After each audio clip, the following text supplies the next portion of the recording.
lakini pia tunamshukuru Mungu kwamba tulipomaliza mechi tulianza safari ya kuja Mbeya, na kikubwa zaidi tumefika salama na tumefika na kikosi chetu chote na tupo tayari katika mchezo huu leo.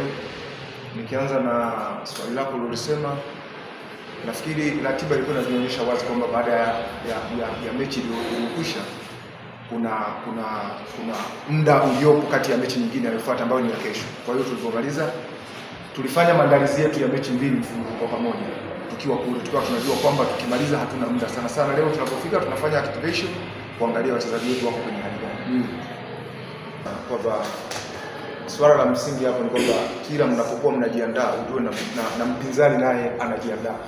Kwa hiyo tunapofanya mazoezi yetu kwa ajili ya kupunguza yale makosa ambayo tunayafanya, vile mpinzani naye anajiandaa kwa ajili ya kutafuta njia nyingine ya kumpa matokeo.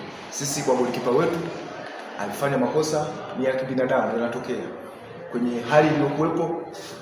Nafikiri na muda ule ambao tunafungwa goli, lakini si matukio ya ajabu kwenye mpira, ni matukio ambayo yanatokea, na kama nyinyi ni wana michezo mnaona.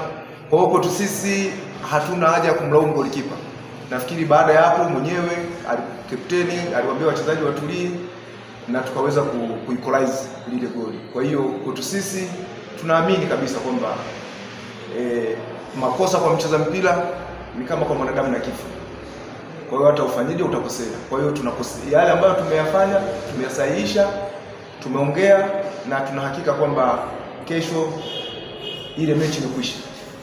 Kwa sababu watu wanataka kuona leo unafanya nini, sio ulifanya nini. Kwa hiyo tuko katika mpango wa kesho ambao tunakwenda kucheza Tanzania Prison. Nashukuru, lakini naomba kutoa ufafanuzi wa swala moja kwamba mimi wakati nakuja nililetwa Mwalimu Medo. Lakini pia Kaseja kabla hajarudi halikuwepo kabla ya Medo. Akaondoka. Kwa hiyo Kaseja wakati anarudi ni kama alikuwa anarudi kumalizia ile sehemu iliyobakia. Kwa hiyo mimi nilimpokea baada ya kuletwa na Mwalimu Medo. Kwa hiyo nafikiri unafuatilia huko sahihi, lakini unapofanya kazi na watu kama hao unazidi kujenga uzoefu. Unaishi na walimu wa aina tofauti na kila mwalimu ana falsafa yake. Kwa hiyo kwangu mimi inaendelea kunijengea experience ya kutosha kwamba baadaye huko mbele tunaweza kuona jambo lingine zuri sana. Lakini pia kwetu sisi kama walimu sehemu kubwa hasa ni kufanya vizuri. Lengo letu ni kufanya vizuri, na ukiangalia mazingira ya timu yetu jinsi yalivyo, sisi na Tanzania Prison hatuko sehemu sana. Kwa hiyo wote tunapambana tuone tunatokaje kwenye mazingira kama hayo. Kwa hiyo kwa ujumla mimi